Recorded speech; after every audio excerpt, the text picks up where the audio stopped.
Welcome home, Bitcoin Truth Seekers. It is Friday, November 19th, 5:32 a.m. here in the Arizona desert. All right, checking out the market today.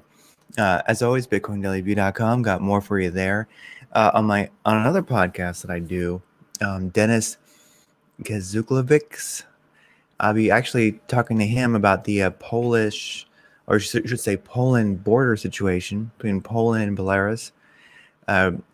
Interesting situation, and kind of a brief talk. He's a journalist there who's connected to it and reporting on it, and it's quite the epic situation we have going on there on the Polish border. It really would be mainstream news if, well, mainstream news wasn't what it is. So I think it's an important thing going on in the world right now, and more people need to know about it. So on my Rating Creators podcast, I'll be interviewing a series of people about it who are actually journalists who are there and also historians of the area and such. So it's going to be good and something that I'm starting to get rolling over there. We'll be talking live at like 10 a.m. Mountain Standard Time. So a link top of the description here in this video. If you want, set notification, check it out later. It's going to be good. Bitcoin's kind of been a little bit volatile, as you may have noticed. Bitcoin falls as Congress tries to tackle cryptocurrencies. Lawmakers aren't getting far. Anyway, I don't know how much the legislation right now around crypto is really affecting things, but of course, whenever it's happening, unless it's profoundly positive, it usually does not have a positive effect on the crypto market. All right, looking at the last hour, we're starting to see some green in the market. Some alts are really pumping. Are we seeing a recovery into the weekend? Let's check out the volume. Well, actually, before we check out the volume, let's check out the top 10 in order of magnificence. Bitcoin, Ethereum, Binance, Coin, Tether, Solana, Cardano, XRP, Polkadot, USD Coin, Dogecoin, and of course 11 and 12, Shiba Inu and Avalanche. So not much has changed there in the top 10 ranking. Looking at Bitcoin trading volume, 8 billion. That's wonderful. So 3.9 billion on Binance, 1.8 billion on Coinbase, Bitfinex almost a billion, 934 million, Kraken 500 million. Looking good. My little friend Bittrex down there, over 25 billion, which is actually pretty darn good. It's at 31 billion, actually really 32 billion if you round it up. So we're seeing some nice retail volume, some extraordinary retail volume for Bitcoin today. What are people doing? Getting liquidated or buying the dip? I think they're more likely buying the dip at this point than getting liquidated. Let's look at spot trading volume on Binance. So on Binance, spot trading is at 40 billion, 40 billion basically. And that's all spot pairs. And it's up 54% last 24 hours. So last 24 hours, we're at 40 billion, up 54% for spot trading on Binance. That is wonderful. You can see the little 7-day graph here. You can see we're moving upwards. This is very, very positive. Also, Coinbase coming in 8.9 billion, up 29%.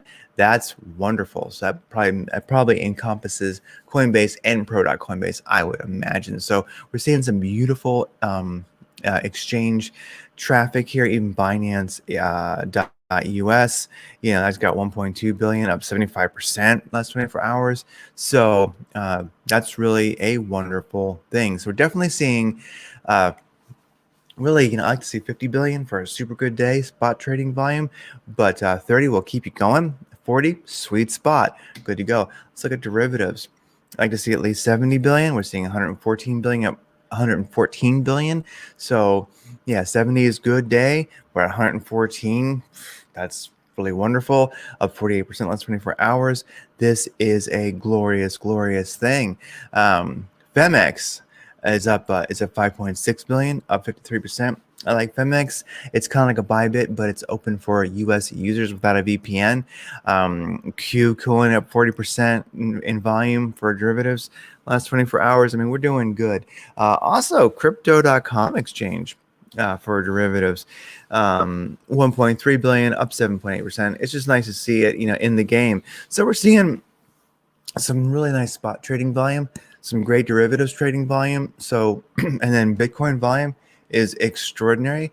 Looking at the, like I say, once again, the cryptoverse and squares here over at Coin360, we're seeing a lot of green, not huge percentage jumps green for many of the alts or Bitcoin or Ethereum, but we are seeing the green. This is great volume to be heading into a weekend on. Wow, it's inspirational. Maybe this weekend will not be a low volume, weekend. So looking at longs versus shorts on Binance for Bitcoin, where all that sweet volume is, we're at 80% long, 19% shorts. Definitely, that's a very powerful long bias. And then for Ethereum, 72% long, 27% short. All right, so we're looking wonderful. Looking at the daily here, for Bitcoin with all the fancy indicators rolling. If we do look at our recent run up, if we start this little pip sequence back here on the 29th of September, running up to our recent high, that little wick there, let's get right to the top there. If we do look at the chart like this, you can see that, we definitely have been given a lot back of this recent run up, but here we are, we kind of we're still above the 200 and the 314 moving average, and that's a pretty glorious thing. Also, I want to look at the 50 moving average in just a second. But, are we going to, or have we wicked down close, or going to wick down to it, or have we, wicked down close enough to it, the .5 Fibonacci sequence? I mean, the .5 is very formidable. It is a respectable place to bounce. We don't have to go all the way down to the 618 golden pocket. So I'm liking what I'm seeing. And you can see here, we definitely had some nice, beautiful support here on the .5 fib line on the way up. And now basically it looks like we have wicked close enough to it. All the super guppy or Madrid, EMAs are green. We're above the 200 moving average. I don't like so much that the 314 has gone above the 200 moving average, but in general, this isn't too bad. Looking at our, directional index, we're in the red and ADX is dropping. We'll see if that can turn around. Squeeze indicator does show downwards momentum. But we're not firing off too much downwards momentum. KRI, powerful indicator, the tangent has turned up, and stochastic RSI is just now here in the oversold level, and in the tangent's up, and we're just making that positive cross there in the daily. Wave channel oscillator by Lazy Bear is showing still downwards momentum. We'll see if that turns up. But on the daily, it definitely looks like we're in a very possible bounce zone. So let's look at this with other daily indicators that I like. Something that I like that I'm seeing here is, okay, well, as you can see, still .5 bounce. But let's get rid of this stuff. This green one here is a 50 moving average. If we look historically, when you're above the 50, you're doing good. Maybe that 50 cross, you're doing good. When you break below it, not so great. And of course, you have the 200 moving average you're throwing there too. And that certainly does work. So right now, we are above the 200 moving average. We came down recently, a couple days ago. That was, a couple weeks ago. End of September, we kind of did a visit to the 314 moving average here, made a bounce back off that, got above the 200 moving average. So we're healthy, we're looking good. Definitely given some of our previous gains back, but I was hoping we'd stay above the 50 moving average, and we have not. Let's see if we can turn that around. Like I say, we're at a, if we just go like a little fib sequence here, we're at a respectable place to bounce. That .5, that would make sense, and there's previous support and resistance right there. So I'm thinking, worst case, we come down a little more to like 57,000 or so. Could happen before we turn up, or maybe we're going to just start free falling. That could happen too. What I'm really watching is the MACD on the daily. As you can see, it's just crap. So definitely have a negative MACD cross. Histogram's opening towards the wrong way side, and I'm watching for this daily tangent to turn up on this. And I think once the daily tangent turns up on the MACD, we're going to be looking good. And with the volume that we're seeing, 8 billion, let me refresh that. It's hard to believe. 8 billion, and this is really retail volume. So that's why I like looking at this, the Bitcoin trade volume chart or page here. This is a lot of volume. So it would not surprise me if we see the daily tangent on the MACD turn up today. And I think that's definitely going to give a lot of investor confidence if we actually do find that this area right here proves to be support where we can bounce off. It would make sense. All right. Now let's keep rolling. Of course, SHIB. Wow, boom. I like SHIB. So SHIB versus USDT here on the 4-hour chart. I like something that I'm seeing here. So we're kind of in this great big wedge here on the 4-hour chart. We did break below the 200 moving average in the 4-hour chart. We have made a bounce off of, or basically we got close to the 314 moving average. We're ranging between the 314 and the 200. You know, we definitely gave a lot of the gains that we made back. If we look at it, like, if you want to look at it from here,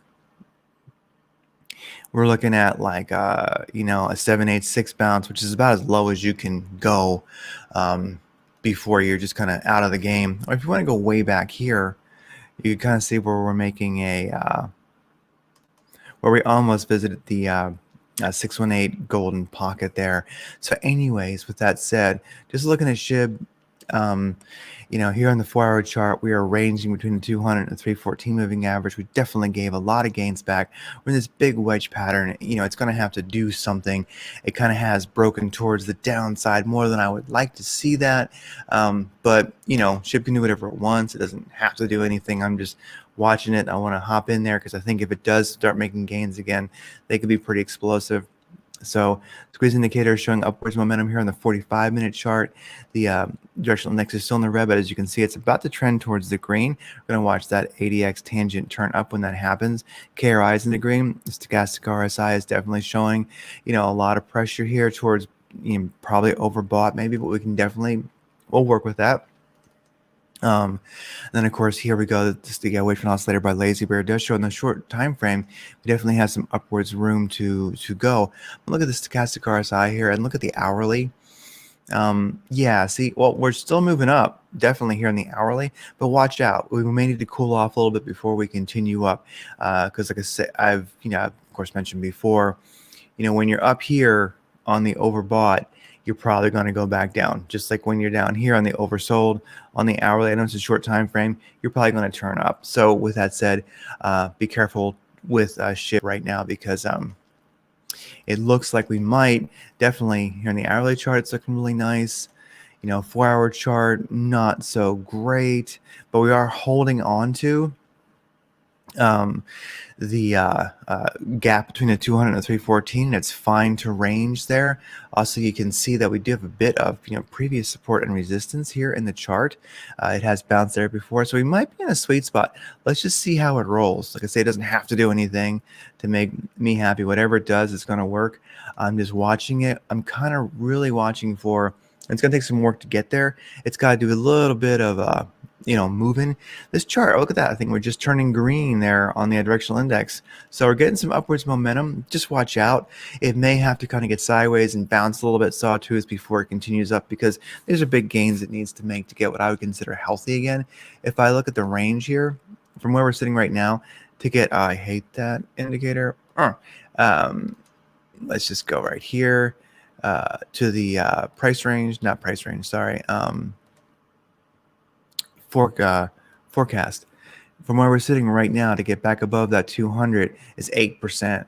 Above the 314 is like 11%. So it's got quite a bit to go to be considered for me to consider like healthy, but it's all about your, you know, risk tolerance and how crazy brave you are and such like that. Because if I'm seeing some upwards momentum here on the SHIB chart, I like seeing that. It's got a ways to go before I consider it really, you know, positive. Also, if we look at SHIB from this perspective, you know, it's been on this downtrend for a while. And as you can see, you know, we had our, you know, beautiful, you know, run up back here, which made a lot of people a lot of money. And that's wonderful. That was like 200%. We've given a lot of that back, and you can kind of like do a fib from there. Be kind of interesting. Go there, do a fib, look at it. You know, where are we sitting right now? You know, right now we're down here at the 786. That's about as far as you go without, you know, if you're going to bounce, it's going to be at the 786, or you're probably, you know, done for. You're probably hitting a bearish phase. And so I would hope that people don't have to give it all back, those who hodled. With that said, looking good.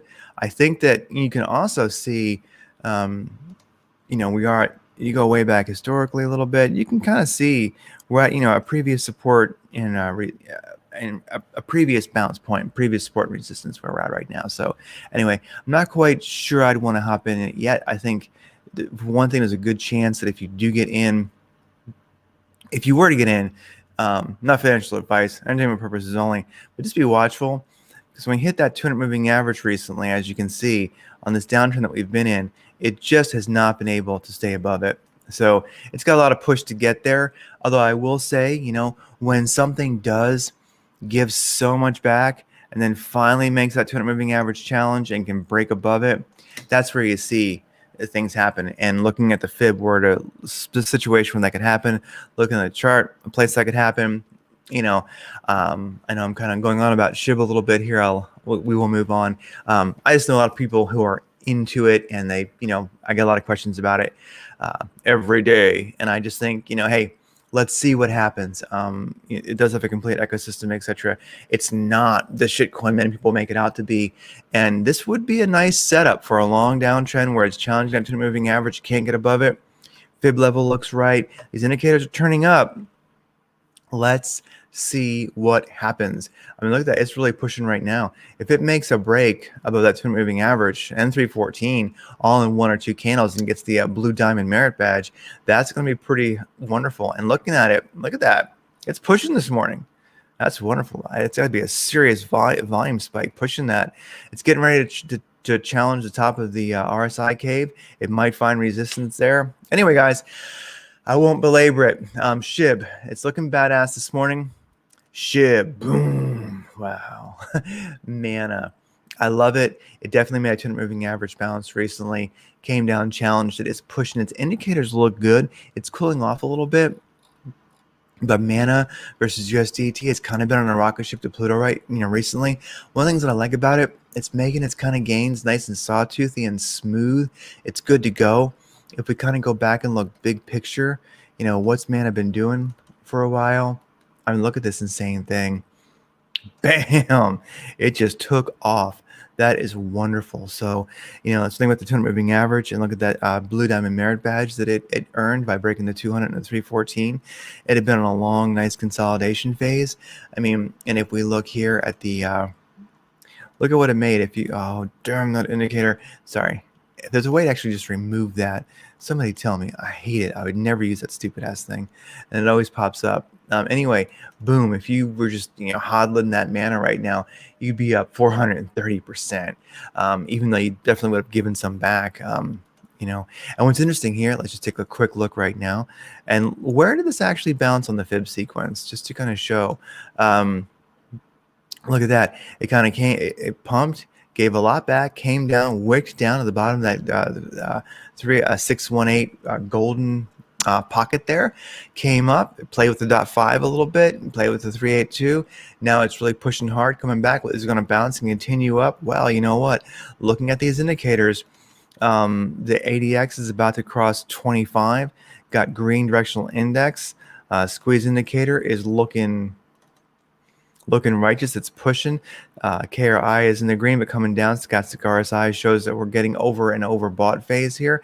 Watch for that to turn up, especially on the hour. This is a 4 hour. Let's look at it on the hourly. 4 hour chart looks pretty good. On the hourly, looks like we're kind of getting into that. There you go. I think we're getting into the. Let's watch this to drop again and then continue up. Watch that RSI tangent there. See if it starts to turn up. We're definitely showing that we are oversold. KRI is coming down. Squeeze indicators looking good here in the 4 hour chart, on the 2 hour chart. 45-minute chart. ADX tangent is turning up. We're in the green as far as directional index. This thing could continue pushing. I mean, if you're a Mana fan and you believe right now in what the in what Mana is about, what it's used for, we're seeing a bit of a dump right now. Makes me wonder: is Bitcoin getting a little bit dumpy? Let's look at a shorter time frame here. Is it just doing what Bitcoin is doing? Let's see, 45-minute chart. Yeah, I think we're seeing a little bit of Bitcoin volatility, but it's pushing. Look at that. Bitcoin on the 45-minute chart. It's getting some green candles here on the squeeze indicator. It's starting to move. This is an interesting day. Let's look at the volume one more time for Bitcoin. Still 8 billion last 24 hours. So this is really interesting. Let's look at a 5-minute chart. As you can tell, I just think out loud when I do these. So 5-minute chart has definitely challenged that 200 moving average, got some good indicators. Ooh, it all looks good. Watching the 5-minute chart for a break above that 314 moving average would be a good alert to put. Let's look at a 15-minute chart for Bitcoin here.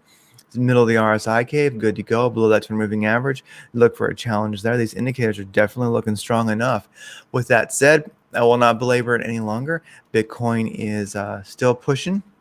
A little bit of volatility right now, hitting some red on that 45-minute candle. We'll see. I think that is actually pushing mana down a little bit. Although mana has been pushing pretty hard, so it's not surprising it's doing a little bit of a retrace. Anyway, mana, definitely a badass coin right now. I'm liking what I'm seeing. If you got the crazy brave nerve to hop in now, it might work for you. Not financial advice, entertainment purposes only, of course, but mana looks like it might continue up on its crazy upwards momentum. SAN versus USDT, it's kind of doing the same thing. SAN looks like it's been pushing hard. It's cooling off a little bit. Yeah, it looks like it will probably continue. Once I see something kind of get above the I like to buy things right here. That's really what I'm looking for, is these strong 200 moving average pushes on the 45-minute chart. And I also look at the 4-hour chart and see how that's doing. As far as the kind of the day trader in me. But with that said, this is pretty powerful. Once you get this extended, it's kind of anyone's game. You're going to have a sawtooth pattern on the way up. Right now, it looks like it's definitely cooling off a little bit, but SAN versus USDT will probably keep going. Crow has been insane in its movements. Trying to correlate those to Bitcoin, but I'm not sure if that really quite pans out. I was kind of staring at it. It just tends to hyper react ahead of Bitcoin. It's something that I've noticed, or it hyper reacts to Bitcoin's movements going the same way. So it wouldn't surprise me right now if Bitcoin continues its upwards momentum, if we see Crow just freaking lose its mind again today. These indicators are showing a possibility of that. So Crow versus USDT, one that I'm definitely watching. It definitely cooled off a little bit with Bitcoin's volatility recently, but it has stayed above the 200 moving average, and it's in the middle of the RSI cave. AVAX, this one has been, I love this one because it's just been doing perfect. It broke a 200 moving average a little while ago, got this beautiful upwards momentum. It kind of started its uptrend around like November 21st, or I should say the first. Look at that. Actually, yeah. I'm sorry. The 1st of November. Sorry, it's uptrend. It's been riding the 45-minute 200 moving average, kind of going above and below. Nice volatility. Top of the RSI cave right now, but the directional index is in the green once again. ADX is turning up. The squeeze indicator shows a lot of upwards momentum right now. Probably a little bit too much. It's probably going to retrace a little bit and then continue back up. Strong push. If you had bought this, either one of these 200 moving average recoveries, you probably could have made a good little scalp right now. But I'm kind of looking for a bit of a longer trade. I don't want to just scalp, but I kind of want to get in to AVX versus USDT and just kind of stay there, hang out, and just ride this beautiful uptrend until it begins to turn around. And I think I'm going to wait till it comes down to the 200 moving average once again, and then hop back in. Also, can we get a channel here? Can we actually? It's a little hard, a little too volatile, but no, I'm not going to bother. But there is a bit of a, is there one to draw at all? I don't know. I can't quite. Too volatile for me to really put it in a channel right now. But this is a pretty powerful chart. Maybe just for fun, let's see if we can put this thing in a box. Sorry. Like that. Here we are, like that. And then go down. You kind of can see a channel for this thing. So I'm watching AVX USDT for a cool off. I might hop in when it gets back to the mid-range here, which is also very close to the 200 moving average. Let's see how it does. I think this is definitely one that you could ride for a while if you so desire. Or looking at its predictability, very scalpable. Sol versus USDT, 45-minute chart, broke below the 200 moving average back on like the 15th of November, and it's been trying.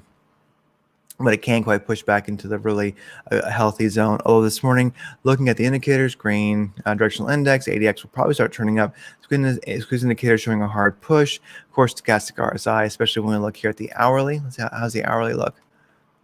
Yeah, it's really kind of pushed about as far as it can this swing. So it's definitely challenging. It's trying to get back in the game. I'm watching Sol versus USDT for break above the 200 moving average. It's quite a ways away. But I think it's actually going to start to, it's given a lot back. Let's see if it can start to, push back to its glory, because it definitely had a beautiful run up and now it's pretty much given it all back. Let's see if it gets back in the game. I mean, one of the reasons that I do watch it really is because Solana really, it's number 5 here, in coin market cap. So it's an important thing. I think it's important, especially with NFTs. It's playing a big part there. So anyway, I'm watching it. I think it's got plenty of run between now and the end of the year. And Luna versus BTC, I forget. I'm even looking at this one. Oh, somebody asked about it. So yeah, we had a break above the 200 moving average way back there on the 13th of November. It was pretty nice, but it gave that and a lot more back. Been downtrending. It's been trying to get back in the game. Indicators look like, yeah, this guy may run up a couple percent. Let's see if we can get up to the 200 moving average, challenge that, and then bounce again today. Luna versus BTC, one to keep an eye on. Definitely, it's not an incredibly exciting chart, but let's see how that one rolls on my radar. With that said, with every Bitcoin Satoshi you own, remember, it is actually a vote. It's an optimistic vote for a future for humanity that rocks. There's just no room for negativity in the crypto market right now. And if you're feeling negative, reflect on your life. It's not crypto doing it to you. It's your issues. This is a beautiful time to be alive. This is a beautiful time to be a part of the Bitcoin revolution. No, Bitcoin's not perfect, but I do think it's sort of a consciousness that has come into the planet, and an aspect of it. And just think about it. Would Bitcoin still be here if it didn't have sort of a futuristic consciousness, if it wasn't very Aquarian? If it could be destroyed, the bankers would have done it, but the bankers are playing along with it. Even if they want to regulate the shit out of it, it's not really going to work. So stay optimistic. Realize, like I say, every Bitcoin Satoshi you own is a vote for it. It is confidence in a beautiful future for humanity. I mean, we're talking Star Trek, beautiful, just that you're not wearing like the stupid military uniforms like they did in Star Trek, which people don't tend to notice. They were still in a totalitarian system. So I'll stop ranting. This has been long enough. Keep voting for the better future for humanity. That I think, I mean, if you, like I say, for every Bitcoin Satoshi you own, it is, I don't think there's a greater revolutionary act you can do. The truly first peaceful revolution that's ever taken place. And we're a part of it right now. So keep working on getting those Bitcoin sats, getting those crypto sats.